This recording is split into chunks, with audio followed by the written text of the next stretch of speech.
What's up, guys? It's KB. Make sure you subscribe to the Underground Sports Philadelphia YouTube channel. Click the bell icon down below so you don't miss a single video from us. And thanks for tuning in to another video from Underground Sports Philadelphia. Now let's get into it. Philadelphia, baby, you're going to love it. Best sports fans in the world.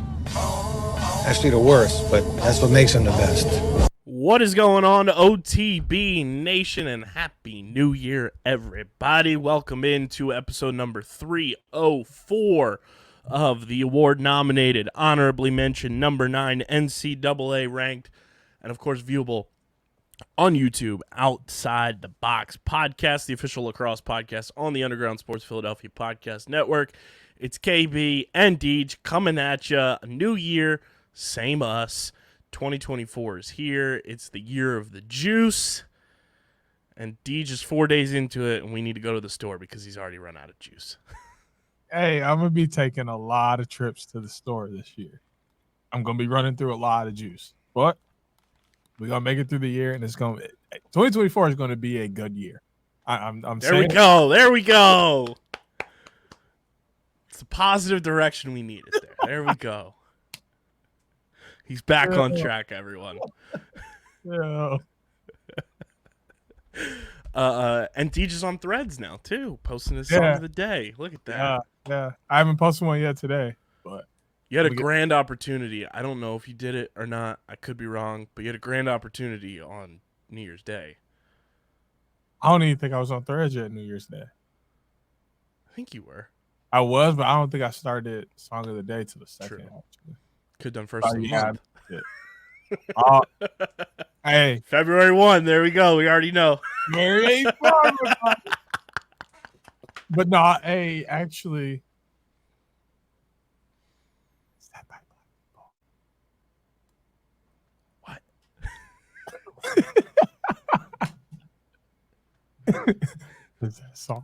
Is that song by Black people? I'm 99% sure because they say a word that I can't say. Good. Then yeah. February songs are for Black people only. Valid. And I get 29 of them this year. Yeah, it's a leap year. Oh, sorry, that was so. I think that was so white of you. That probably was about the whitest thing I've done. Yo, you know what's crazy? We're gonna record on Leap Day this year. Really? Because it's on a Thursday. So it kind of didn't happen for real? What do you mean? Like, okay, so like if I take like a snap memory of this, it's not going to pop up for another 4 years. It's like a president. Because like it's like almost like it didn't happen because the 29th is not real. I forget who I was talking to about this. It might have been Steve. I don't know if I know anybody that was actually born on Leap Day. Tyrese Halliburton. Really? Well, I don't know him. I mean, like, personally, no. Yeah, I don't either. I would love to know Tyrese Halliburton. He's a hooper. Absolute hooper. But I don't know if I personally know anybody that was born on Leap Day. I don't either. It's a good year for all the Chinese zodiac people, too. It's the year of the dragon, which is supposed to be like a fortuitous year. And it's only happened like 12 other times in the Chinese zodiac like history. So the year of the dragon juice. Why does that sound like something out of like an anime? Wait. Hey, what do you call it? How do you find out what Chinese year am I? What year were you born? It just told me tiger. Like, bro. No, I'm not. What year were you born? 99. You know this. Why are you gonna make me tell everybody?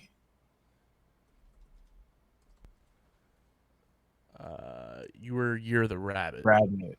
Mm-hmm. Mm-hmm. Mine's very ironic because I was rooster and I hate birds.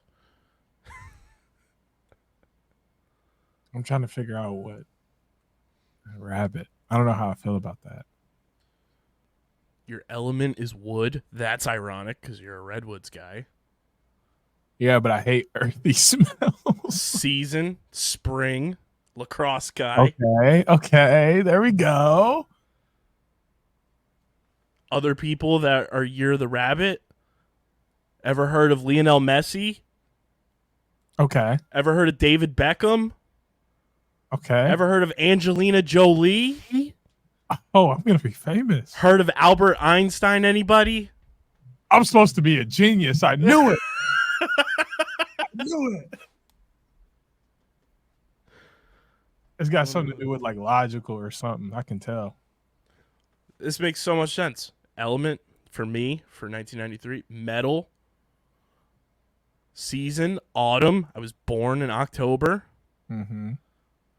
This is kind of wild, though. This is so, like, 90s baby. Who else is involved in here? Britney Spears, Jennifer Aniston, Justin Timberlake, Natalie Portman. See, you're supposed to just be a star. I'm supposed to be a genius. I don't know where we went wrong. But a Freaky Friday on this thing. I'm not that smart. Let's get into the week of lacrosse we got coming up. What a nice little just cold open. We got a lot of lacrosse to recap. Mini week in the NLL this week. Only 4 games, which is nice. I'll be back at the Wells Fargo Center for the first time this season on Sunday as the Wings host the Riptide. We got the PLL schedule released and a new playoff format. So we'll talk all about that. But before we get started, make sure you guys are following us on the socials at OTB Laxpod, Twitter, Instagram, TikTok, Threads, Facebook.com/undergroundsportsphi. Follow DAWG on Twitter at SCS_NextGreat, and he is on Threads now. So follow him on Threads as well. You can follow me on Twitter at KBIZZL311. Subscribe to the podcast feed on Apple, Spotify, wherever you get your podcasts. Leave a 5-star rating and review. I know we get kind of screwed because there's no lacrosse podcast chart per se on Apple, so we get lumped into sports. But every other podcast on our network this week was hitting the charts. So let's make that happen for us, guys. I know it's a little bit harder because we're just in sports in general. But shout out to Get in the Hole. Shout out to Top Bins. These Top Bins has been firmly entrenched on the soccer charts on Apple Podcast in Greece for like a month. F1 was on the sports chart this week in Sweden, I believe. So like let's get OTB on the sports charts. Let's make that happen. Let's. You know what I'm hearing? Is the Olympics is when we're gonna get a big boost. Facts. Some foreign country's gonna be like, hey, these dudes know what they're talking about. Especially when we're in California in 2028. Oh yeah, you think I'm not gonna be there? We gonna be there. Oh, I know I'm going. We the opposite of Magic Johnson. Oh, we gonna be there. Oh, we gonna be there. Especially if you guys subscribe. So subscribe. And I don't even care who gonna be there. I normally ask who all gonna be there. Don't care. We gonna be there. That's what matters. Subscribe to the pod on Apple and Spotify. And, of course, subscribe to the Underground Sports Philadelphia YouTube channel, youtube.com/@undergroundsportsphiladelphia. It's where you get full video episodes of this show every single week, full video episodes of every show on our network, live streams, clips, shorts, original video content. We are currently at 712 subscribers. I think we can get to 800 by the end of the month. January is like the longest month of the year where it's like, oh, New Year's happened, and then it's like you get to like January like 19th, it's like, holy shit, it's still January. We can get to 800 subscribers because of that fact. Let's get there. Subscribe. Smash the like button, ring the bell icon, leave a comment because we read the fun comments. We did get a good one this week from one of our new subscribers, I should say. So if you subscribe and you leave a comment, they're going to get read on the podcast. Shout out to Doug M. Philly on YouTube. He came at us. although he called them their former name. He's talking about the FireWolves. He called them the Black Wolves. Said, yeah, the Black Wolves are 4-0, and they're legit. They are legit. We'll talk about them when we dive into the NLL. But subscribe, be like Doug, and subscribe to the pod. Subscribe to the YouTube channel. And get your merch, phiapparel.co. You want to stand out in the crowd. You want to be looking fly as hell. All NLL, PLL, college lacrosse season, all 2024 for that matter. Go to phiapparel.co. Get your OTB merch. And right now, through January 8th, through Monday, you can use code Happy New Year for 25% off your orders. That's crazy. That's unprecedented. 25% off, code Happy New Year at phiapparel.co. And you can use code Underground any time of year for 10% off your merch orders. Easiest way to support DJ and I and everybody at our company by buying your merch. We'll repost it when you tag us, when you get your merch, so go get it. phiapparel.co, code Underground, 10% off, and code Happy New Year for 25% off through Monday. Deej, we had ourselves one hell of a week of lacrosse, and the more I look at that sweatshirt, the more I regret not getting the backyard lacrosse merch. They were such good logos. We had ourselves a hell of a week in the NLL this past week. As our guy Hutton Jackson posted on Twitter, he said, banner week for the NLL. Because the games were crazy. The rules all mattered. If you get that reference, leave a comment in the YouTube comment section. Deej might be a little too old for that one, even though he circled back and did know 303. It was a Whose Line Is It Anyway reference. Why do you think I wouldn't know whose line is it? Is it anyway? I don't know. I didn't know if that was out of your childhood reach. No, that was we ended up doing Whose Line Is It Anyway in like drama class, along with That's true. I mean, yeah. it is like one of the original improv, like along with like Yes and like all that stuff. So yeah, that's the only reason I know. I probably am a little. It is a great show. That's the Drew Carey staple right there. Wayne Brady. Absolutely. I didn't watch. No, that's so good. Not my speed.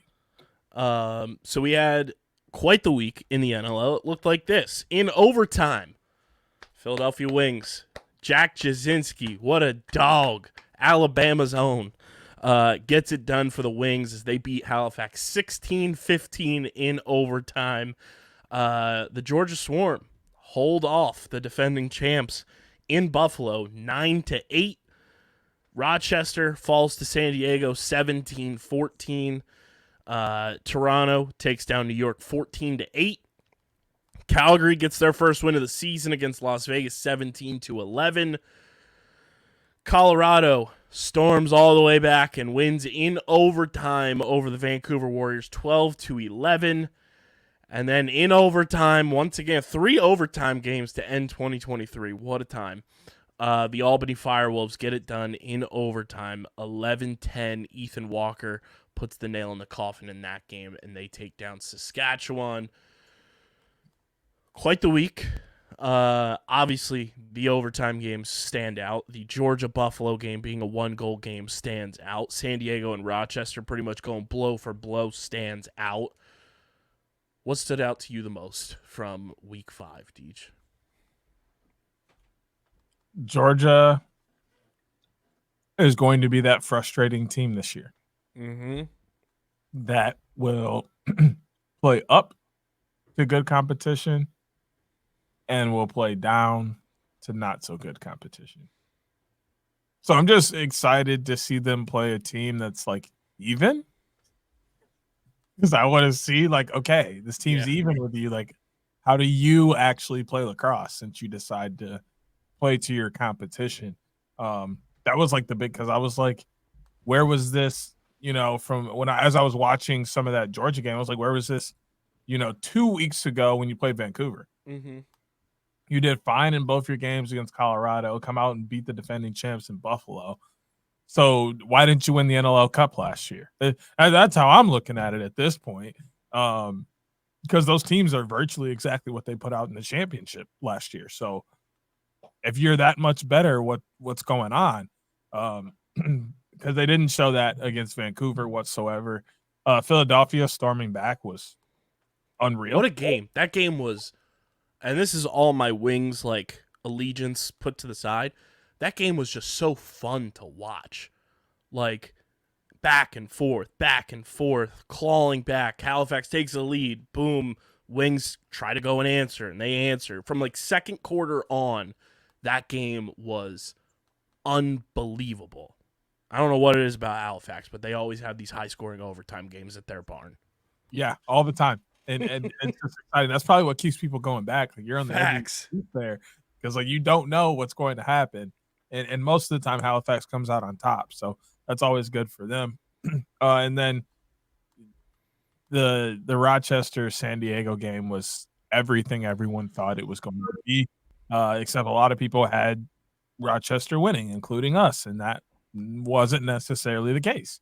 San Diego came out and played ball, and they looked good while doing it. So like I can't complain. Like I think we talked about it. Like we wouldn't be surprised or upset if San Diego won that game because we kind of knew what we were walking into. And then of course, the happiest thing for me was finally seeing my Roughnecks get in the win column. And it was a good game too. For a very long while, Vegas stuck around and made it a game and never really gave up. So it was an exciting game to see Calgary get kind of back in the right way of things. And hopefully this sparks the winning ways for quite a bit, even though they're going on another bye week this week. Yeah, my things that stood out, Zach Higgins is playing this season like he was left off the NLL top 100 list for goalies because he was. He played out of his goddamn mind in that game against Halifax, kept the Wings in it, allowed the Jack Jasinski goal to occur in his Wings debut, his second ever goal in the NLL.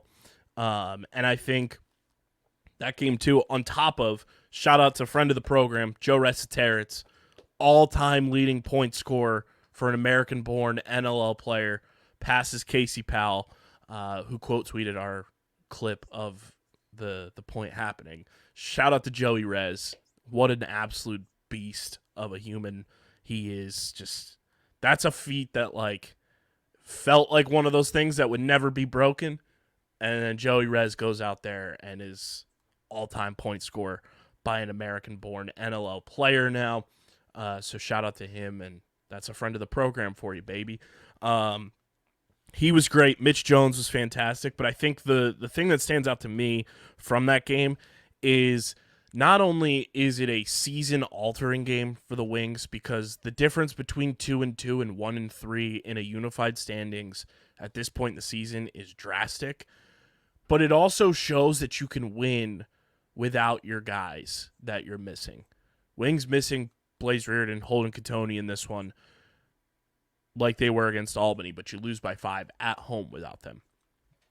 To go in, hostile environment, gut out an overtime win like that, and show to your locker room that you can win without two of your big offensive pieces, without your captain, I think is a huge confidence boost for the guys in that locker room. And sure, it's a bunch of veterans in there for the most part, but I think sometimes you need that, especially early in the season when some things haven't gone your way, from injuries to losing 2 in a row, to kind of get that early season boost for yourself and know, hey, we're capable of going toe-to-toe with some of the teams that people view as the best in the league, is a massive, massive, like, internal boost for the Wings. So that stood out to me. Buffalo's offense kind of off to a slow start this year. They have struggled to score points. 8 goals is not going to get it done most nights, and it did not get it done this night at all. So that's kind of a concern, I would say, if you're a Buffalo fan. You need that offense to start clicking and start, moving on more cylinders than it has. Rochester, San Diego, I think you put it perfectly. There's nothing much more to add to that. The other thing that, to me, a demoralizing loss for Vancouver. You had 11 goals at halftime and got shut out in the entire second half. You can't let that happen. But I mean, what I said it. I said it when we were talking about these games last week. I was like, Dylan Ward's due for one. And the first half was rough.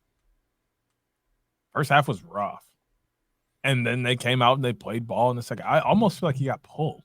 He did. Tyler Carlson played 55 minutes of this game.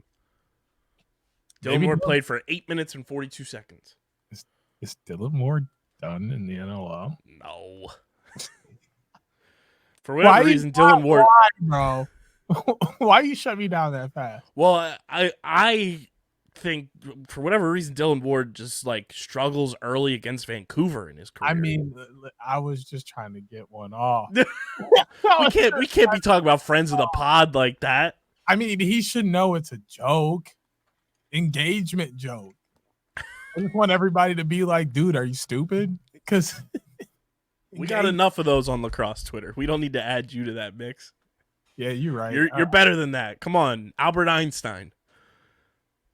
You're right. I'm a genius. I'm a genius.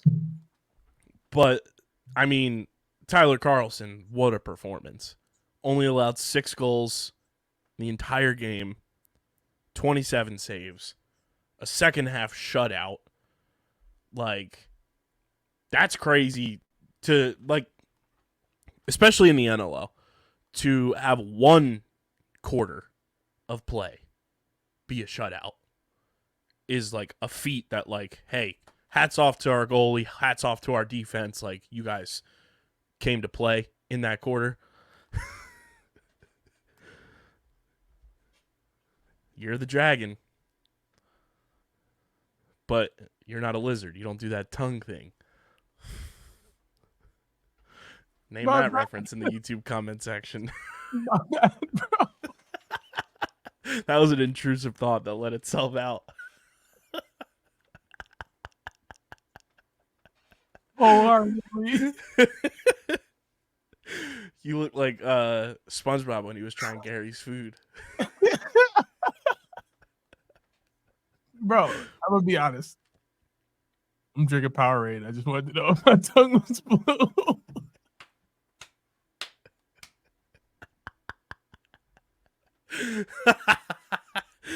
Caught in 4K. Just kidding. 1080p.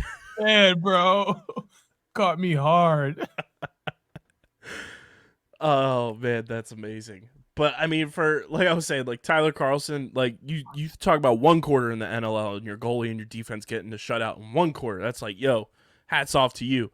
He went 3rd quarter, 4th quarter, and overtime, not letting up a goal. That's unreal performance by Tyler Carlson. So kudos to him. Job well done by the Colorado Mammoth getting that win there. And like our YouTube comment section said, Albany's legit, bro. They're legit. 11-10 overtime win. I thought Saskatchewan was going to have them. Had them on the brink. And then Ethan Walker said, not so fast. And the NLL put a stat out. I think it's 77% of teams that start 4-0 have made the playoffs. Albany could be on their way. They're pretty legit. It's kind of crazy to talk about a team last year that was pretty bad. It looked like they were mailing it in most of the season. And then they go and get the dub, and man, they are fun. It's a young team getting it done too, which is exciting for the league itself. What a performance for the Albany FireWolves, man. You know what else I just noticed? Gotta stretch out, crack the knuckles for this. It's also the best start in franchise history for the FireWolves. And I'm assuming that includes the Black Wolves as well. Mm-hmm. But I could be wrong. But at least in Albany FireWolves history, best start in franchise history. I noticed swagger. Albany has that swagger to them. Like, not the... It's a different kind of swagger in lacrosse, right? when you watch football, basketball, like other sports like that, guys walk with a swagger like, oh, I'm better than this guy, or my team's better than this team. That's it. Albany walks with a swagger of, we are going to outwork this team across from us. Like, they know when they're coming in 150%. They're going to make your life a living hell. And if you want to beat them, you're going to have to literally be crawling out of there when you're done, because you're going to give everything you have. And right now, no team can beat Albany because they can't outplay them. They can't out-hustle them. They can't outwork them. And that's what I love about lacrosse is you don't necessarily have to have all the skill or the best players per se. You just got to have the mindset that you're not going to get outworked, and you just have to work harder than the guy across from you. Absolutely love that. And that's what Albany's doing. They're outworking everyone, starting with probably Joe Nardella. That's probably who restarted this whole thing. They probably had a big kumbaya. Won 88% of his faceoffs in this game against Saskatchewan. During training camp, and he's like, look, either you're going to outwork the guy across from you or you're not playing on this team. That's pretty much what it seems like happens, because these dudes go out and they absolutely battle, and they look you in your eye and are like, if you want the ball that's on the ground right here, you got to fight me for it. And they don't win. So, like, honestly, I love what I'm seeing from Albany. And it's what every kid or every parent of a player, that is what you want to play like. You just want to simply outwork not only everybody across from you on the other team, outwork your teammates too. Mm-hmm. Every coach will see that, and that's the kind of player they want, is a guy that's just going to go out and work hard the entire time he's out there. I also stand corrected. Among current franchises, teams that started season 4-0 have made the playoffs 100% of the time. All right, Albany. I'm not saying that they're in, but the trend is Albany's going to make the playoffs this year. Ball is in your court, Albany. On your turf, I should say. Ball's on your turf. Crazy. And I mean, we have a chance for another team to do the same in a couple weeks with Toronto, as they're 3-0. Mm-hmm. So you know, see potentially the first two playoff teams in the NLL this year being Toronto and Albany if they're both 4-0. Just a early championship series or early championship. That'd be a crazy championship. Like how both teams are playing right now, that'd be a crazy title game. I would be here for it. And like the crazy part is, Toronto doesn't have Tom Schreiber back yet. Mm-hmm. So we don't even know what they actually look like this year, because somebody's coming off that active roster for him to get on it. And that's going to shift some people around offensively and such. But realistically, they should be just fine, if not better, when they get Captain America back. So that's going to be something to keep an eye on. Just like the ball between us being right up in the middle again, because we're basically reset at the beginning of the year. Pretty much. I didn't realize that until I just did the math now, and we're both tied at 11-15. Yep. And I've had 2 winning weeks in a row, so I think I'm starting to warm up. I do have to say, though, I mean, win is a win. You got your dubs. I needed them. It is unfortunate for me that the 2 teams I picked to win end up losing in overtime. Yeah, that is unfortunate. Like, I was that close to being like, holy shit, I'm a fucking prophetic genius. And then overtime comes around. I'm like SpongeBob. Overtime! I'm sorry for the Colorado one. Because yeah, that one hurt. And I love Colorado. I love my Mammoth squad out there. That one hurt. I just wasn't watching. And then I happened to turn on like right toward the beginning of the third quarter, and everything else is history. So I'm sorry for turning the game on. I should have just stayed not watching. But all is fair in love and war, and the Wings got a win, and that was awesome, because watching that game, being that it was the only game on at that time, like, I wasn't at the game, obviously, because it was in Halifax. Like, I got to sit on my couch with my parents and watch that game as a fucking fan. I was screaming at the TV. I was like, let's go! Like, I was hype, bro. The back and forth in that game, I was like in full fan mode. And as soon as they tied it in like the fourth quarter, I was like, now let's go on a fucking run. Let's make a fucking run and go win this game. And then like Halifax would get a stop. And then I was like, let's get a fucking stop, boys. Let's get a fucking stop. I'm like yelling at the TV. And then Jack Jasinski just comes through, which we put it out on Twitter. I'm going to talk to Wings people this weekend when I'm there to see if we can get Jack on the pod, because I think his story is awesome. The fact that he is the first and only player in NLL history from the state of Alabama is kind of wild. And then makes his debut with the team, scores the game-winning overtime goal, and like everyone talking pregame how they're so stoked to see Jack Jasinski playing lacrosse again. Like, I think it's just such a cool story, and it's on the same night that, you know, American-born player makes his team debut. His teammate sets the all-time record for points scored by an American-born player. Like, I thought it was just such a cool, awesome story. So we're going to work to get Jack Jasinski on the podcast for sure. Plus, his story to get to the Wings this year was he went to an open tryout and made the team. Like, that's just, like, that is the true, like, Philadelphia shit right there. That is like Vince Papali, like open tryout, boom, makes the roster, becomes like a folk legend for the Eagles. Not saying it's on the same level for Jack, but like this season, like when they play the highlight reels back and they play like the year in review for the Wings, that overtime goal is going to be playing everywhere in that hype video. I mean, yeah, it almost makes me want to just go to an open tryout and see what happens. But I wouldn't. Yo, when the turbos eventually come back, I wouldn't last a second out there. I am 150 pounds soaking wet, bro. Like, nope.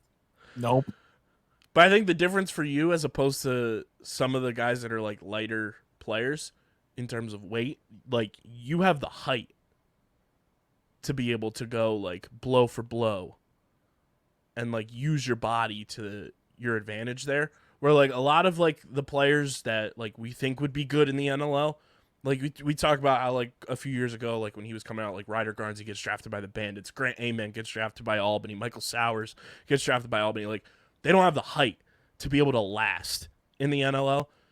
Where you not saying like you're gonna do this, but if you were to go to an open tryout, try to make a team, like you have the height advantage to be able to use your body more than guys of that height stature.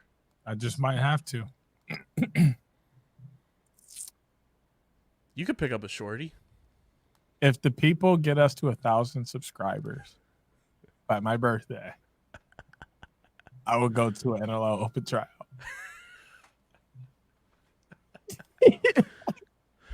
I was thinking about this because we don't have a 1,000 subscriber like celebration for our pod yet. I was thinking, like, would you do a goalie challenge with somebody? Like me getting in net? Yeah. Who's shooting at me? We could figure that out. I'm just saying in general, like, would you do it? I'm not saying Duke's level of Jared Newman launching a 121 at you. Can I do box goalie? Sure. I'd be down to do box goalie. So we just got to find a time, a place, and a player once we get to 1,000 subscribers. There it is. Well, what level player are we thinking before I just agree to this? I feel like it's got to be a friend of the pod or somebody who wants to be a friend of the pod. Hell no.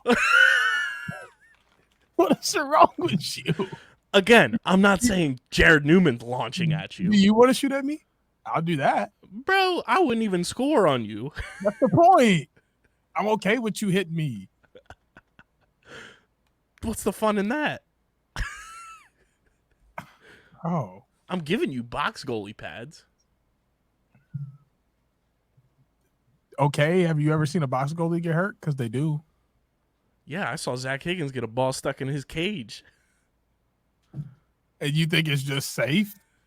Like, we will have to massage this idea. We'll figure it out. Man. What y'all think out there? Man's trying to trying to do me in. 2024 gonna be my last year. Hey, talk about the juice. Well, I see. You trying to juice me, all right? Crazy. This is what the NLL standings look like going into this week. The Albany FireWolves at the top of the table at 4-0. Have scored 55 goals, which is not the most in the league anymore. The Toronto Rocket 3-0. Georgia Swarm at 3-1. Rochester Nighthawks at 3-1. They have the most goals scored in the NLL this year so far with 57. The Halifax Thunderbirds at 2-1. San Diego Seals at 2-1. Philadelphia Wings at 2-2. Calgary Roughnecks, Panther City, Lacrosse Club, Buffalo Bandits, Colorado Mammoth, all at 1-2. Saskatchewan Rush, Vancouver Warriors, Las Vegas Desert Dogs, all at 1-3. And the New York Riptide at 0-3. Still looking for their first win of the season. Indeed, speaking of the New York Riptide, before we get to our Week 6 preview, I have a take. I'm listening. I have a take. Last night, as I was editing other podcasts for our company, to hold myself accountable so we're not having delayed uploads of me being just exuberantly tired, I'm going to start going live on Instagram, typically on Wednesday nights, because that's when we have a bunch of stuff that has to get uploaded and edited. But I had a bunch of lacrosse peeps come through, which one of them will be making a return to this show very soon. We're going to scratch out the details. Pat Gregoire joined the live. Our guy Josh, plant-based Josh, joined the live. And I don't know what it was about 2 a.m., but it formulated quite the take in my brain. So here is my take, Deej.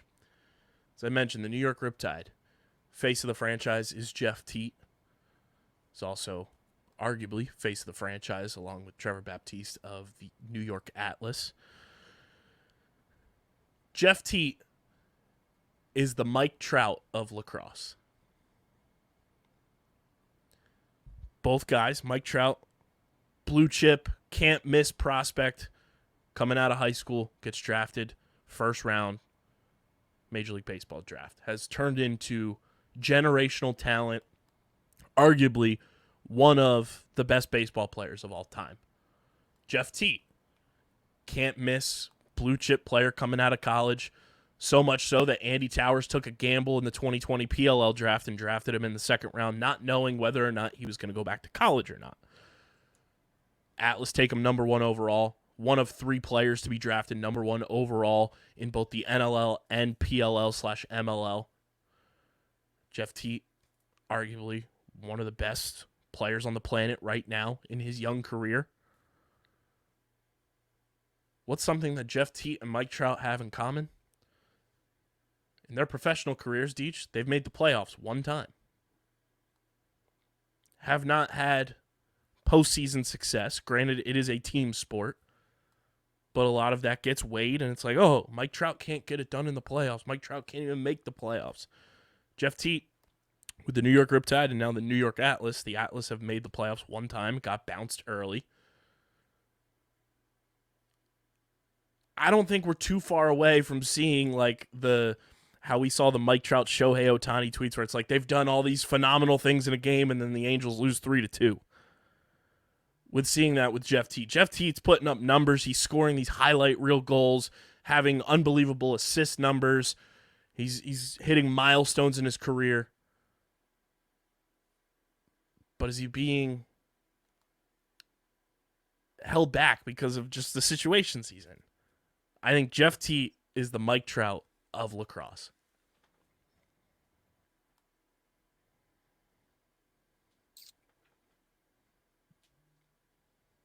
The only reason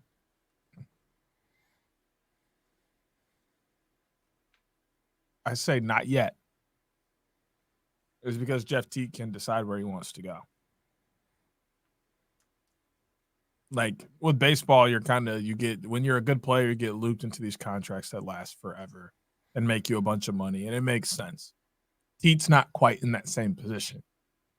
So if he really wants to win, he can either lobby to make less money and get better players where he is, or he can go where there are better players and make whatever he needs to make to go be successful over there. He has options to move. If he doesn't move, you're not wrong, because he's just going to end up in this scenario for a while. But then again, Atlas, being where the PLL is and the amount of players that are in the league currently, amount of teams, they still have an amazing opportunity to be good very soon and award him playoff success. The possibility is large for that to happen with Atlas. Riptide, not so much. A lot more pieces need to be moving there for that team to get over the hump. So if he stays put where he is both places, I 100% agree. If he does some movement, I don't see it happening long term. And I'm saying for where they are in their careers, like right now, like Mike Trout came up, I think 2011 was his first full season. 2010 he got called up and played for a majority of the year, but first full year was 2011. The Angels made the playoffs in 2014, and that's the only time Mike Trout saw the playoffs in his career so far. Jeff Teat gets drafted in 2021 for both leagues. He's made the playoffs once with Atlas. Riptide have not made the playoffs in their franchise's history just yet. So it's like kind of similar trajectories right now, like as it's playing itself out in terms of just like overall team success or lack thereof, along with what Mike Trout has been able to accomplish on a personal level from that point in his career to the point he made the playoffs. And obviously since then he's turned into an unbelievable generational talent. Jeff Teat is breaking milestones, setting records, this, that, and the third, and just waiting. Like everyone is like how everyone yearns for Mike Trout to just get that opportunity in the playoffs. I feel like even though it's still so early in his career, we're like waiting for playoff Jeff Teat. I think it's just so early. And I mean, he made it relatively quickly with Atlas. Like Riptide, I can't blame him much for. There's a lot of moving pieces in that scenario. I don't know. I guess I just don't see it yet. I think the potential of him having success is much larger than it is in baseball. Like success in baseball is almost arbitrary.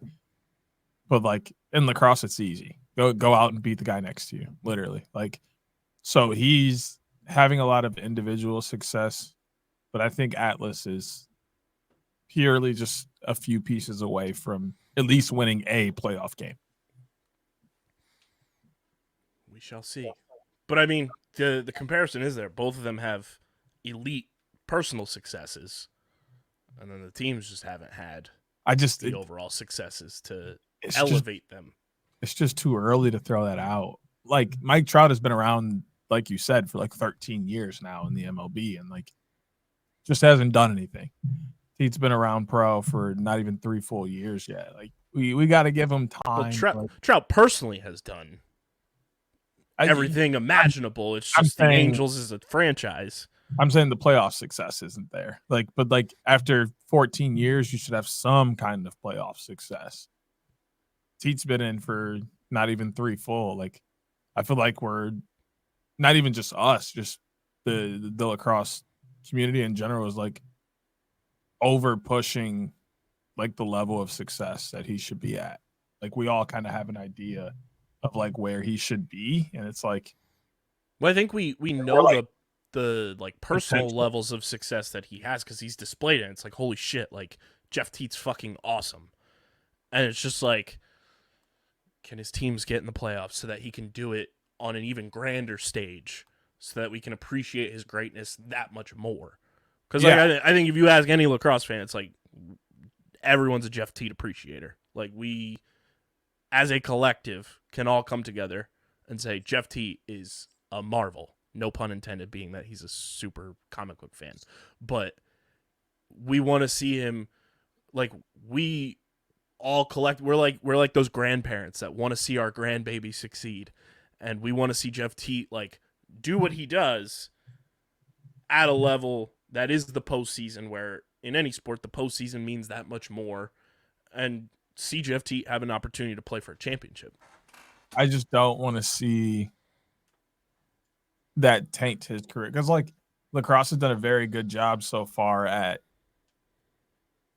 making skill and how good guys are differ from championships. Mm-hmm. Like, it seems like we get that it's a team sport, and no matter how good you are, you can't always will your team to a championship, but that doesn't mean you're not better than somebody who has 3 championships right. already. Like, Lacrosse does a really good job of saying, if you are the best at what you do, you're one of the best. Teat has already been marked one of the best attackmen ever. Like, we know this, and that's not being taken away. So I just hope that's not where this trend goes, because like a lot of people try to invalidate Mike Trout. Like, oh, like, yeah, he's so great, but like he hasn't done anything in the playoffs. Like, dude, how many people are on a baseball diamond? 9. Like, he can do everything he wants out in the outfield, but that doesn't mean that the Angels are going to win a World Series. So it's like, I just don't want people to think that just because Teat is averaging, 5.5 points a game, that the Atlas are supposed to win. Like, that's just not. Yeah, and I'm saying it from and I know I'm saying this, but for everybody listening, like, I'm saying it from a perspective of, like, we've gotten a chance to see it now with Michael Sowers, and now there's playoff Michael Sowers. Like, I want to see Jeff Teat in those elevated scenarios, not even saying that, like, oh, Jeff Teat needs to win a championship for him to be validated. Like, I just want to see Jeff Teat in a playoff game and pop off in a playoff game with his skill set, with his talents, and it's like, oh, shit, like, Jeff Teat, we're on demon time now with Jeff Teat. And then, like, him playing a playoffs, like, semifinal. And it's like, let's see Jeff Teat take over a playoff game and have that opportunity to do it. Like, I just want to see him have the opportunity to do it. And right now with the 2 teams he's on, he just hasn't had that opportunity. You know what I'm going to tell you? I think you know where I'm going with this. I don't, and I'm afraid. You should be watching more college lacrosse, because you'll see. Man, I need a shot clock. You'll see plenty of playoff. There is a shot clock in college lacrosse. I need. See, look, you weren't even paying attention when we went, which is wild because we were in person. There's a shot clock, and then there's a shot clock. I need a shot clock. Oh man, here we go. This guy. I need speed. You and this 30-second stuff, because that's all you've been around. No. I appreciate the 52-second shot clock in the PLL. I mean, but that still is perfection to me.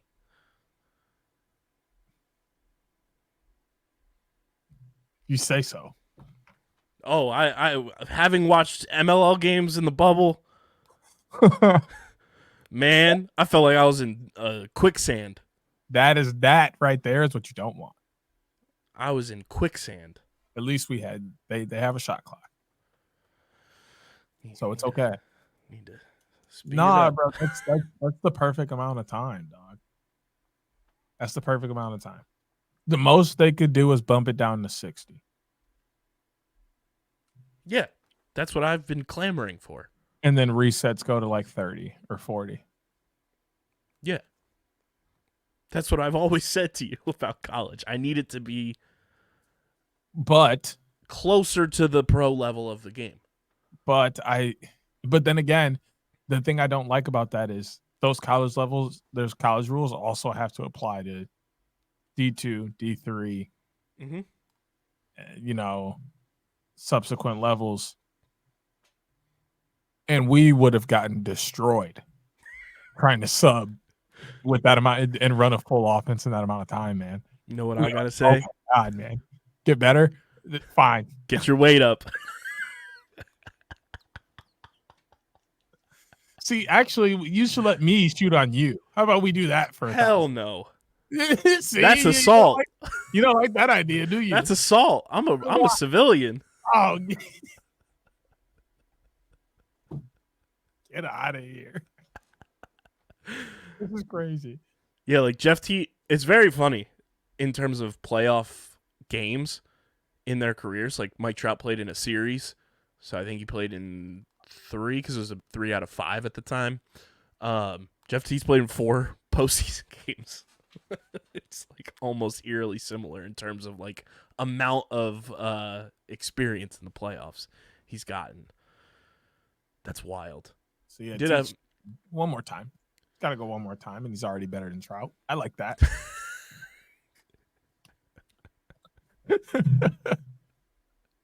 I know you feel a little special about Mike Trout because of where he's from and all those things. But here's the thing with Teat in the playoffs too. Like he hasn't had an opportunity to take over in a game. How many career playoff points do you think Jeff Teat has in the PLL? In 4 games. 5. Did I say points or goals? I totally forget what I asked Points. you. Points? Yeah. In his career, in 4 games, he has 17 points. Okay, not bad. I was very wrong. In 2021, he had 5 goals in 2 games. Mm-hmm. 2 assists in 2 games. In 2022, in 1 game, he had 3 goals, a 2-pointer, and 3 assists. And then in 2023, in 1 game played, he had 2 goals, 1 assist. They were in the playoffs this year? Oh, yeah, because Chrome was last. Mm-hmm. They got clapped by Cannons. Yeah, they did. I remember that. That was Gillette. Mm-hmm. Rip. Rip Gillette. So that's my take. Is Jeff Teat is the Mike Trout of pro lacrosse. I'm gonna let that one simmer. Pat Gregoire said it was too good. I'm gonna let that simmer for a couple of years. We can flip that patty over when it comes to be more justified. Just know I was the first one to put it out there, and I love Jeff. Like I said, we can flip that patty over in 2026. I love Jeff. I just want to see him get opportunities. Me too. Just don't want to write him up too early. Pat brought this up in my live too. I wanted to get your unbiased, for the most part, perspective on it. If he asked me if the Riptide lose to the Wings this weekend, do the Riptide need to make changes? Hell yes. What they don't even need to lose to the Wings. They need. I said yes, but not head coach. No, I think it's a coordinator thing. Either coordinator or changed. Yeah, because they're too talented offensively. Like they have 5 guys: Teat, Larson Sundown, Riley O'Connor, Connor Kiernan, and Kyle Matisse. Like, you put those 5 up against anybody, like, that's a damn good top 5 in terms of point scoring. They're too talented to not be finishing and having as poor shot selection as they have had. I think that's the biggest thing for me is the poor shot selection. I understand not finishing sometimes. Your shot is going to be off. Your goalie's going to have a good day. Whatever the case may be, you're going to hit pipes. Like, that happens. That's normal. But their lack of shot production and providing good looks for themselves and others is worrisome because it wasn't like that last year. I'll say they were losing games that were high scoring by 1 or 2, lots of overtime games. Like, they were there, and it looked like they were going to be able to make a little bit of a jump this year. And now they've come out and like almost completely regressed and gone back to an even former version of themselves to where things are very stagnant on offense. They're pretty much watching one guy. He's trying to just beat someone one-on-one and ends up taking a horrible shot from the outside that is saved most of the time. Like they did go back to some of it this week with the cutting and looking for the guys on the inside. They were able to get some of that going. Teat even had one this week where he cut right through the middle, caught it, nice fake finish. Like, they got to get back to those things, got to get back to using the 2-man game with the picks, get it behind with Larson. Like, that works for you so often, so why not continue to go to it? And if the coordinator doesn't want to call the right things, let him know his job's not safe. Yeah, I completely agree. It's one of those things that, like, hey, they're too talented to be wasting these guys in their prime and wasting veteran talent like Kyle Matisse, like Riley O'Connor, and not allowing them an opportunity to succeed. And like when you look at defense and goalie play, like it's better than what it was last year. Mm-hmm. Only giving up, 14 to both Halifax and what's their face, Toronto, and only 13 to Philadelphia. Like that's not bad. It's better than what you were giving up to those teams last year. Give up 16, 17, 14 to those teams last year versus 14, 14, 13. Like, you're obviously getting better play on that half of the field. You got to go back to scoring like you were, and maybe you're 2-1 this year already if you're able to score goals like you did last year. Yeah, so we'll see how that shakes out. I'll be able to see that game in person because Riptide are coming to Philly, and I'll be at the Wells Fargo Center for the first time this year. Stoked to be back. I can't wait. It's always good when there's an in-person game day. So first in-person lacrosse that I'll get since the PLL championship game, which is nice. Let's dive into the Week 6 preview. DJ, it is brought to you by our pals over at Tomahawk Shades, the best small badge eyewear in the game. From sunglasses to blue light glasses to those ski and snow goggles to prescription lenses, Tomahawk Shades has you covered for a fraction of the price of the big eyewear companies at an even better quality than those companies. Why are you going to go and spend $500 on a pair of sunglasses when you can get like 20 pairs of the same quality for that price? You can get 20 pairs for $500 and have a pair for like an entire month ready to rock. Tomahawk Shades just released a new sunglasses class too called the Bennetts. I'm going to need a pair of those. ASAP. Deej wears his Tomahawk Shades when he's coaching. We both wear them when we're outside, and we are full-blown subscribers to the notion that you need sunglasses, even more so in the wintertime than you do in the summertime. I wear the blue light glasses when I'm editing, when I'm watching lacrosse. You guys can do the same. And when you go to TomahawkShades.com or download the Tomahawk Shades app in the Apple App Store, Google Play Store, use code USP at checkout for 25% off your order. That's code USP for 25% off at TomahawkShades.com or in the Tomahawk Shades app. Just 4 games this week, Deej. We got 3 games on Saturday, 1 game on Sunday. Saturday gets kicked off at 7 p.m. Eastern Time in Albany. Halifax travels to Albany to take on the FireWolves. It's the Thunder Fire Wolfbird duel, as the adjective mascot duel continues with the Thunderbirds and the Firewolves. Then 7:30 p.m. Eastern Time, Panther City goes down to Georgia to take on the Swarm. And at 7:30 p.m. Eastern Time as well, we have a championship rematch in Banditland as the Mammoth take on Buffalo. And then at 3 p.m. Eastern Time on Sunday, the New York Riptide at the Philadelphia Wings. What are you most excited about for Week 6? Halifax, Albany. I wanted to not pick the first game of the week so bad, but in all reality, the Halifax offense is back. It's electric. They're scoring goals like no other. Warren Hill looks great between the pipes, and they're bringing in the hottest team in the entire world. They're just absolutely burning right now. It seems like nothing that Albany can do wrong right now. Even after winning in overtime, like it just seems like no matter what you do, put them against the wall, lead them out in front, try and dictate what they do, let them do whatever they want, just try and outscore them. There's no way to beat them right now. And the only way I could see that is if somebody tries to just flat out outscore them. Like I'm thinking old school Aaron Rodgers Packers vibes where the defense is like, hey, we'll keep it close. You just got to score at the end kind of thing. And like, I'm just excited for the absolute shootout that this game's going to be.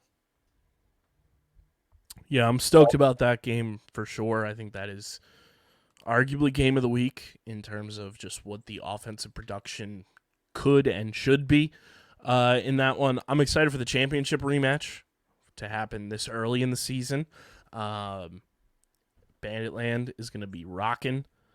Kind of bummed that wasn't banner raising night was this matchup, but we get it now, and don't have to wait until March like we did last year.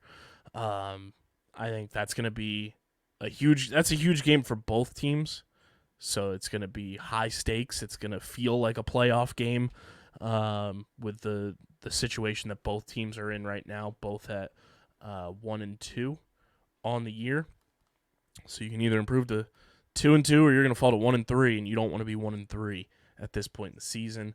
And then obviously I'm stoked to be in person again for NLL in Philly this time. It's funny that this was the first matchup I had this year in New York, and now I get it in Philly. But I think it's 4 awesome games, and let's not discredit Panther City, Georgia. That's going to be electric across the board. Having Jonathan Donville going up against Lyle Thompson and the rest of those boys, it's going to be an exciting weekend of NLL action, and very, concise, very easy to consume with just 4 games this week. So I think without any further ado, Deej, let's get to the pick pond and they did it again. 3 straight games that are 7:30, 7:30. Yeah. Bro. I'm so glad I have an Xbox with ESPN that allows me to multicast. Everybody doesn't have those options. So if you got to pick a game, I will do the due diligence this week alongside OTB LACPod. Follow either me or them, and we'll be live tweeting. Not either. Follow both. My bad. Follow both. Follow both. Follow both. And get those live tweets coming to you. I'll do my due diligence this week and actually be watching games and live tweet. I used to be really good at that piece. Like, when I first hopped on the pod, I was like all over it. And I've slowly just like gotten comfortable. So my bad, y'all. I'm back. Plus, you got a League Pass game for yourself this week. I do. And I came out of retirement with that as well. My Lyle Thompson tweets are back as well. So be on the lookout for that. And be on the lookout for our picks of the week, brought to you by Kenwood Beer, the official beer partner of Underground Sports Philadelphia. It's a refreshing light beer, just 4.1% ABV, 120 calories, 8 grams of carbs. And Deej, they've got Kenny gift boxes available on their website. I am going to check and see if I can ship them to other places that are out of market to get you some Kennys and some Kenny swag. And you can get your own when you go to kenwoodbeer.com. And you can also use the Kenny Finder to see who's got Kenwood beer on tap in the Philadelphia, Pittsburgh, Maryland, and New Jersey areas. You can also get it at your local liquor store in those markets. Also, check out their storefront. Like I said, they got the Kenny gift boxes. They got the awesome pint glasses, some great apparel. KenwoodBeer.com. Must be 21 or older to do so. And, of course, please drink responsibly. Deej, we start in Albany as the Thunderbirds go to do battle against the FireWolves. How do you have this one playing out for the OTB game of the week? I got to follow trends. Albany is way too good right now, and they locked things up for me. Came in real clutch to give me the 4-3 record last week instead of 3-4. I like the way they're playing ball right now. I said it earlier in the episode. They're one of those teams that, it's just going to go out and outplay you. They're going to outwork you. They're going to outgrind you. And Halifax is going to make it a game, but I see Albany coming out on top. I was very impressed with how Halifax played last week against the Wings. I was like, wow, this team is playing fast. They're playing physical. And when they're fully healthy, like they are right now for the most part, they are a dangerous, dangerous team. I think they have a bad taste in their mouth from losing that game in overtime last week. I think there's a lot of pieces on that Halifax team that puts them in that elite echelon. And I'm going to go with trends where sometimes you run into an angry bull. And I'm going to take the Halifax Thunderbirds to give Albany their first loss of the year. I came real close to doing it last week with an actual bull with those Bisons out in Saskatchewan. But I think Halifax has the juice, to secure a W on the road. I like it. We move to Georgia. League Pass game for DAWG as the Georgia Swarm host Panther City. Big game for both teams as Georgia sits at 3-1. Panther City's at 1-2. You hit the nail on the head with Georgia playing up or down to their competition. I don't think there's playing down to Panther City, so I think they're going to play at a high clip. And we all know Panther City is one of the fastest teams in the league in terms of how they play and how they move the ball around. They're at home. I'm going to take Georgia to get a win. Georgia Swarm, listen to the words coming out of my mouth. I have a fantastic opportunity to go 4-0 this week and make it back to 500. And if you want to be the team to ruin that, we are going to have some serious problems. Panther City is a good team. They're going to come hard. They're going to play. But the Georgia Swarm team I'm expecting to show up is the one that I expected to show up most games when I picked them at the beginning of the year to be a League Pass team for me. The one that beat Colorado twice and Buffalo once already this year. Not the team that loses embarrassingly 15-7 to the Vancouver Warriors. Show up, play good ball, and win another lacrosse game. I'm taking the Georgia Swarm. We move to Bandit Land for a championship rematch. The Colorado Mammoth, the Buffalo Bandits. DAWG, both teams need a win bad. But Colorado looking to get a bad taste out of their mouth. Or I'm sorry, Colorado coming off a win, I should say. Looking to get, back on track this season. Buffalo has the bad taste in their mouth, losing 9-8 to Georgia last week. How do you see the rematch shaking up?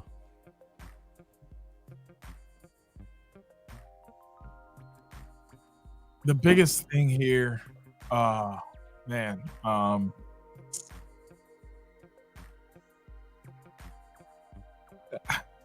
Georgia can't score, Buffalo can't score right now. They've had a very tough time scoring this year. Even in their one win over San Diego, they put up 12. And I know that's more than most teams are putting up, but that's low for the standard of their offense. And their offensive struggles are pretty worrisome. Colorado's trying to put some pieces together. They now have two very good goalies, because we're not going to act like Dylan Ward isn't who Dylan Ward is.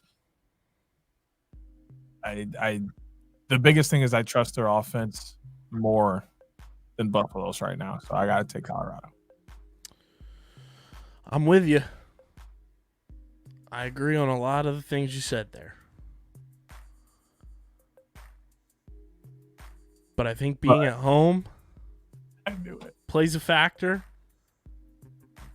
I think Buffalo's they're seeing red. And they want to win. It's chicken wing night this week.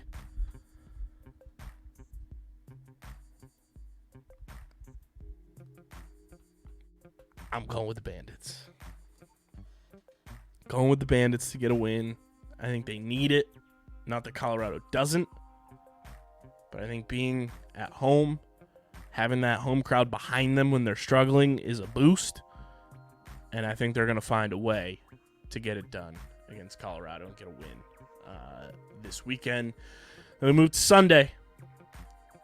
Philadelphia at home. Second time this season. Hosting the New York Riptide.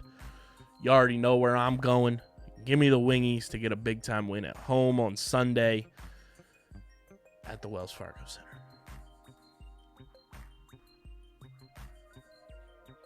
Long Island look away. As much as I would love an upset here, Got to go with the Philadelphia Wings. After what I saw offensively from them last week, even without Holden, Cantoni, and Blaze Reardon, and then we didn't touch on this at all, but their pickup this week in the trade sector of Soros is going to be huge for them on the defensive side as well. Especially with Armstrong out 6 to 8 weeks. Yeah, I think they have just enough to come out with a victory over the Riptide this week. So there it is. Your 4 picks this week look like this. Deej has Albany. I'm taking Halifax. We both have Georgia. Deej is going Colorado. I'm taking Buffalo.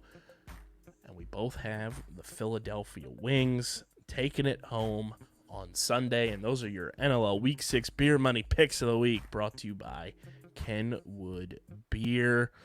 Let's shift to the PLL, Deej, as the schedule was released. The playoff format has also been released, and we have kind of breaking news as we've been recording. The PLL and Unleashed All-Stars will compete in an exhibition against Japan's top national lacrosse players once again on March 20th this year. So PLL and Unleashed going back to Japan for that exhibition, continuing to grow the game out in Japan. Love it. I think that game has been awesome every year that they've played it. Looking forward to that in March. But we had the schedule release for the PLL this week, and it looks a little some. Shout out to Swizz Beats like this. We're kicking the season off in Albany once again. What happened? So let me see them shoulders work.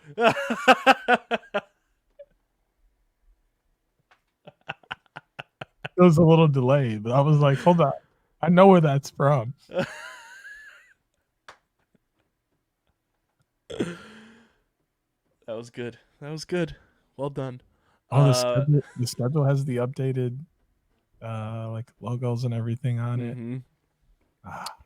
We are kicking off the season in Albany once again, as that will be the New York Atlas homecoming weekend from May 31st to June 2nd. Then we go to Charlotte, becoming a Week 2 staple on the PLL Tour schedule. That will be Chaos's homecoming weekend from June 7th to June 9th. And then for the first time in the regular season, we head to Philadelphia. We're going to the main line June 14th to June 16th for the Water Dogs homecoming weekend at Villanova University for the very first time.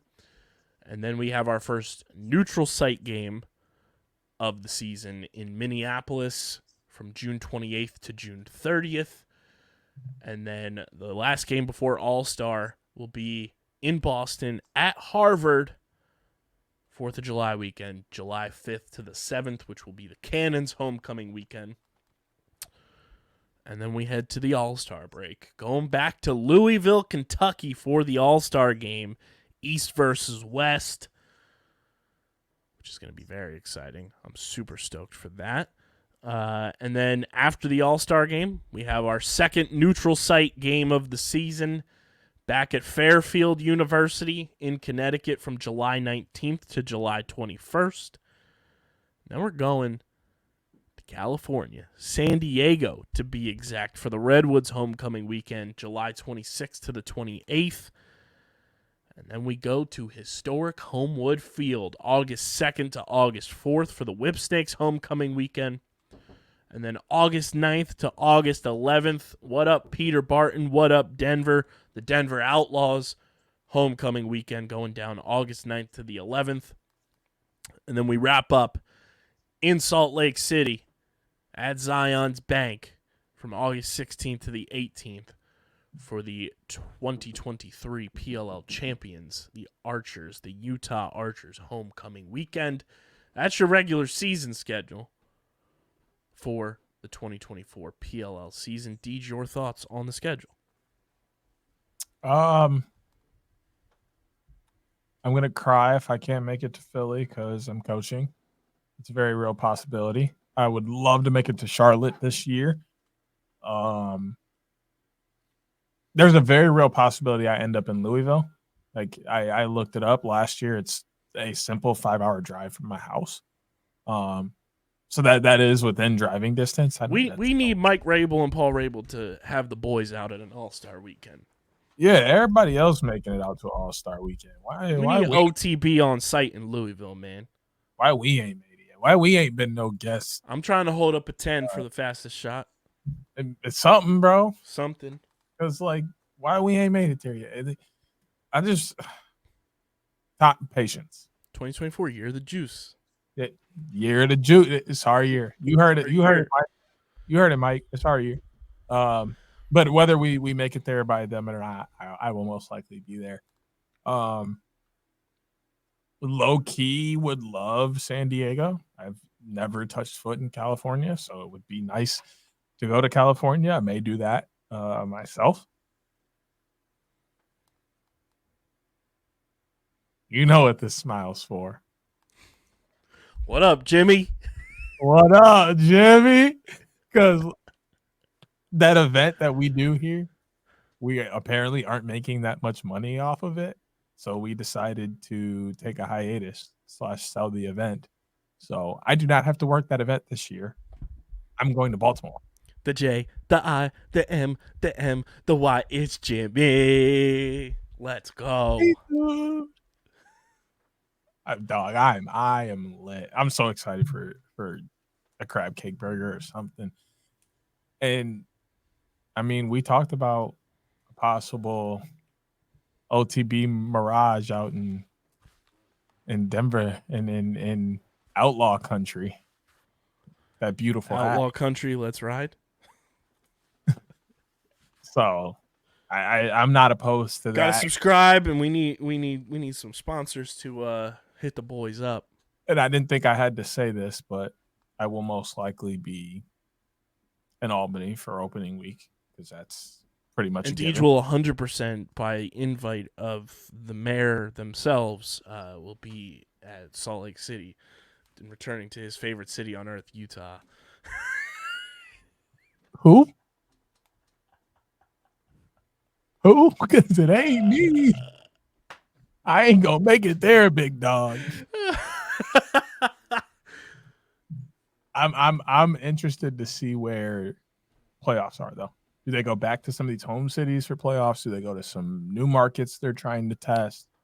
I will almost put a 100% lock guarantee. Subaru Park will be championship once again. The only reason it's not the regular season location for the Water Dogs is the Union have a home game that weekend. So obviously the Union get precedent. It's their stadium. But I can almost guarantee Subaru Park will be in the rotation, more than likely the championship again, because of the relationship that the PLL front office has with the Union owners and front office.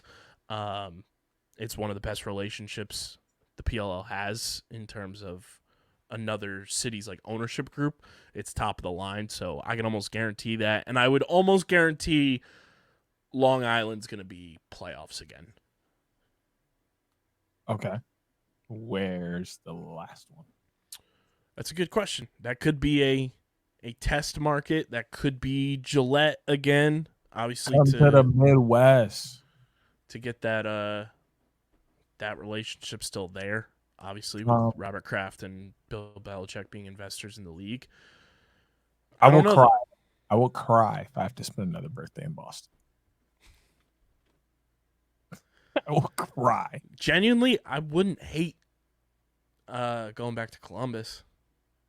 Dude, as much as I don't like Ohio State, they have a very nice lacrosse facility. I'm not like if we could do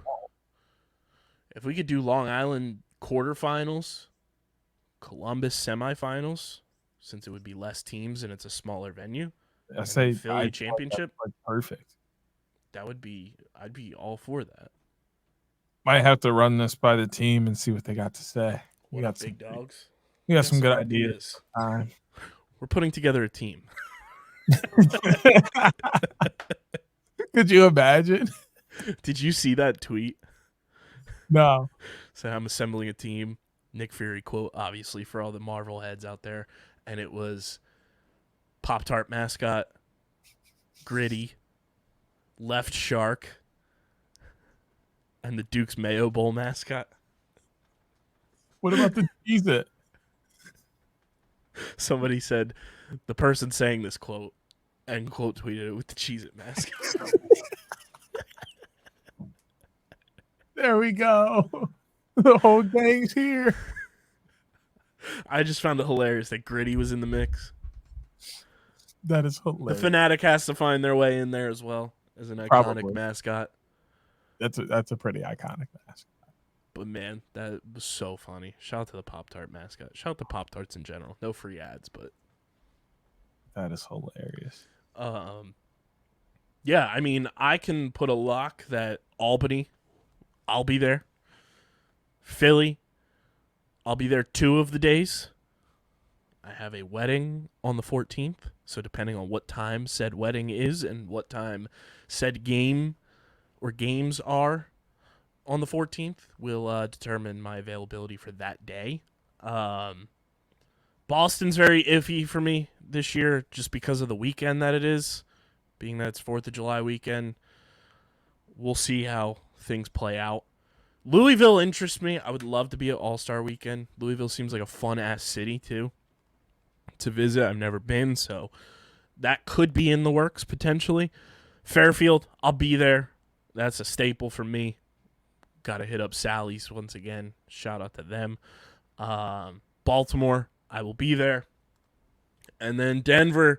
It seems like everyone's pulling up to Denver this year, too, bro. You see Brian is making his way out to Denver. Like, that might be the spot. We got fans in Denver. If we get them subscribers up, Denver might be a spot we find ourselves at in the regular season, which would be very fun to take OTB to the mountains and the West Coast. But I'm excited. I love the schedule layout. It's pretty standard in a lot of spots, and then you mix in some new spots and everything. With Philly being in the regular season, Boston being a little bit, middle of the season there. Add San Diego to the mix for the Redwoods, obviously, and I think it's a good schedule across the board for the PLL this year. And the new playoff format announced as well, where we will have only 6 teams making the playoffs. The winners of the East and West conferences will get a first-round bye, and then we will have 3 versus 6, 4 versus 5, and then those winners advance to play the teams on bye, and then you'll have your championship. 2 teams missing the playoffs now. The regular season matters that much more. Championship series gets a little bit even more exclusive because you'll still have 2 teams making the playoffs, but they'll miss out on championship series, which is fascinating. So I think it just elevates the importance of everything the PLL does with how this playoff format shakes out.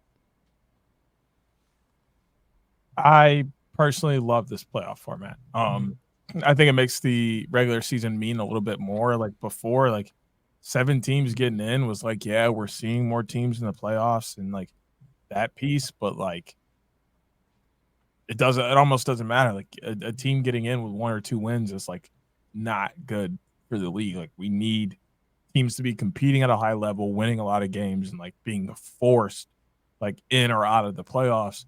And now I think we're getting closer to that, having 6 in, 2 out. That's like perfect. The only other thing I could ask for in this is for those 2 to play in a game for the first pick, like we used to have. But maybe we're a few years from that, or maybe that never comes back. But that's like almost wishing it too good. And I understand I may be asking for a tad too much, so I'm okay if it never comes back. It's funny. Josh brought that up on my Instagram Live last night too, and I said, not only if those 2 teams played for the first draft pick, does it bring in more revenue because you're watching more games, you have more, games happening.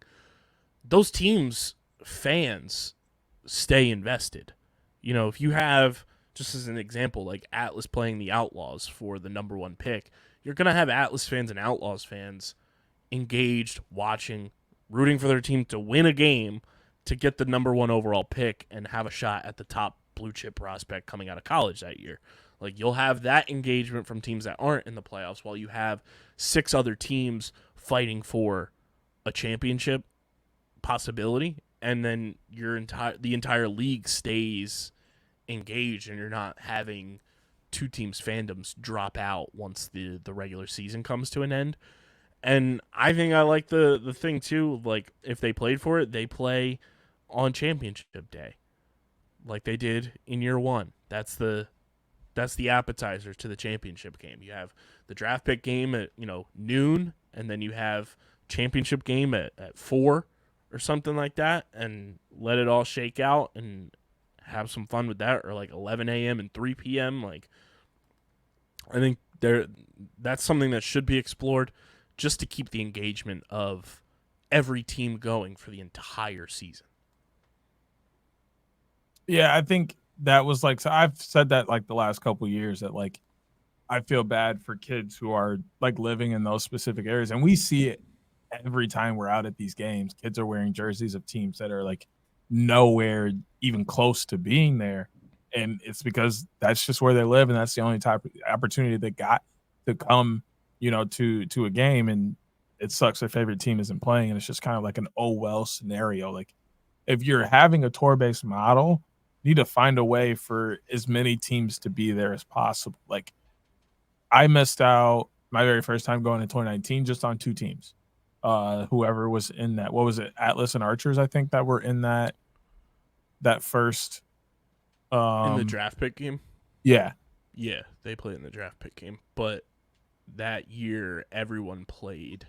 Or sorry, that was quarterfinals actually in Columbus. Yeah. So yeah, everybody played.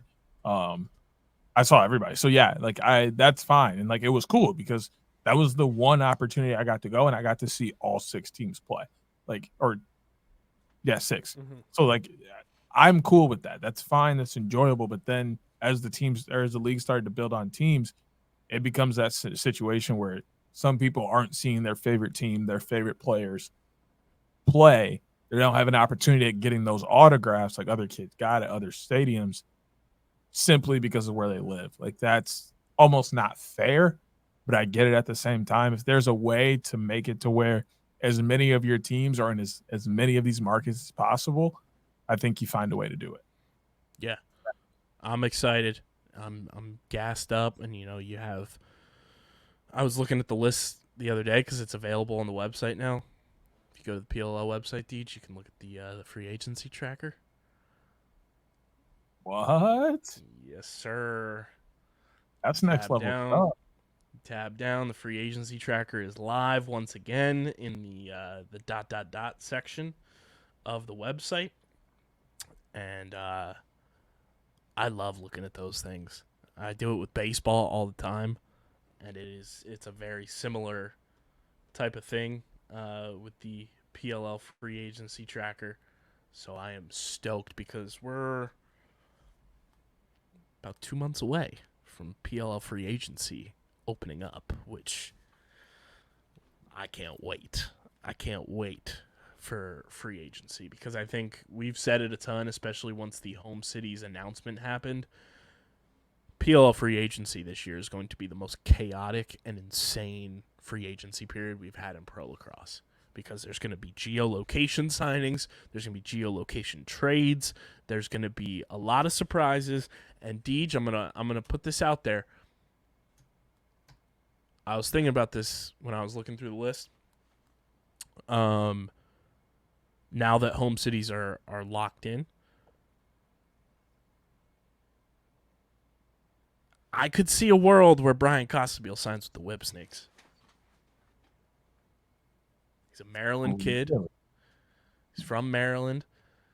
It's not like the Redwoods are in South Bend or anything, and the Notre Dame connection is obviously there with guys on the roster, but does East Coast Brian Costabile want to be in California?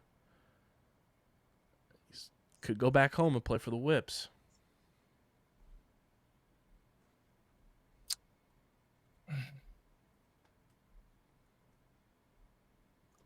I think if he liked Maryland that much, he would have gone to Maryland. Has a chance to do it now. Not ruling it out. Not ruling it out. But I don't see him fitting that team. Because my only reasoning too is, and not that this possibility is out of this player re-signing with the Whips, but Chaney's also a free agent. And Yeah, I there's knew one thing that. Jim Stagnita has talked about since about last year, getting younger. There's going to be a lot of hard decisions that they're going to have to make. He said that in Boston after they ended up losing. Yeah, but Could you make that upgrade in free agency where you're getting a talented player, kind of like when they got Will Manny? Obviously, Will on the older side, though, but getting an opportunity to get a player like that. You go and get a younger midfielder that could be part of your new era of a core for the next 5 years. maybe I wouldn't rule it out. I don't rule it out, but I just don't see him fitting that team. Like I don't know. I think that's a team that we don't really know what they're going to look like. As of right now, he doesn't fit. I'll say that. As But of right now, he does not you know fit. what is interesting to me though, because they're going to look different because Drew Snyder's their offensive coordinator. And I think that could have some sway in terms of like just play style of the offense. And I think if Brian Costabile got a chance to go and get coached by Drew Snyder, that could do a lot for his game and just like take him to another level of elite that we already know Brian Costabile's capable of. But I think him working with Drew Snyder could be a lethal tandem of coach-player. I mean, I don't disagree with the idea at all. I just don't. It's more going to be based upon the It's one of those ideas that nobody ever thought of until No, I think it's been home thought of. cities. I think it's been thought of. I just think a lot of people brush it off because of who's on the team. Like he doesn't fit their current dynamic. So if that were to change, I think a lot more people would be amped to seeing it. But like who's currently on the team, I just don't see it happening. I also think the other interesting thing, we talked about Eric Law potentially getting traded when the Outlaws came back. Lyle's a whole lot closer to New York than he is to Denver Outlaws, like the initial fake trade that was proposed out there. Just saying, everyone. That's the fun part of what this year's free agency in particular is going to be. Just the hypotheticals upon hypotheticals upon hypotheticals. And you're going to get it all on this podcast. As Javon Greenwood said, you're going to get these podcasts. You gonna get them. I promise you. So make sure you guys are following us on the socials at OTB LaxPod, Twitter, Instagram, TikTok, Threads, Facebook.com/UndergroundSportsPHI. Follow DJ on Twitter at SCS_NextGreat and on Threads. He's on Threads. He'll be tagged in the Threads posts.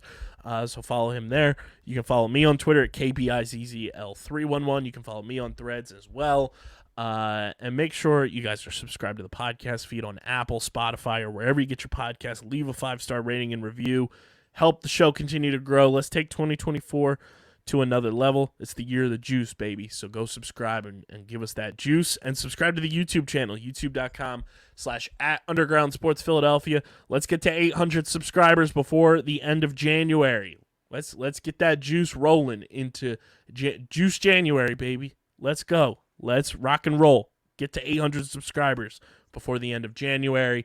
YouTube.com/@UndergroundSportsPhiladelphia. Get your merch, phiapparel.co through Monday. Use code Happy New Year. That's Monday, January 8th, 2024. Just in case anybody's watching this after that. Code Happy New Year for 25% off your merch. And this has been episode number 304 of the award-nominated, honorably mentioned, number 9 NCAA ranked, and of course viewable on YouTube, Outside the Box podcast, official lacrosse podcast on the Underground Sports Philadelphia Podcast Network. For Deej, I'm KB. Enjoy this weekend of lacrosse. If you're going to be at the Wells Fargo Center, come say what's up. But until then, we're getting the heck up out of here. We are signing off. Peace. Peace.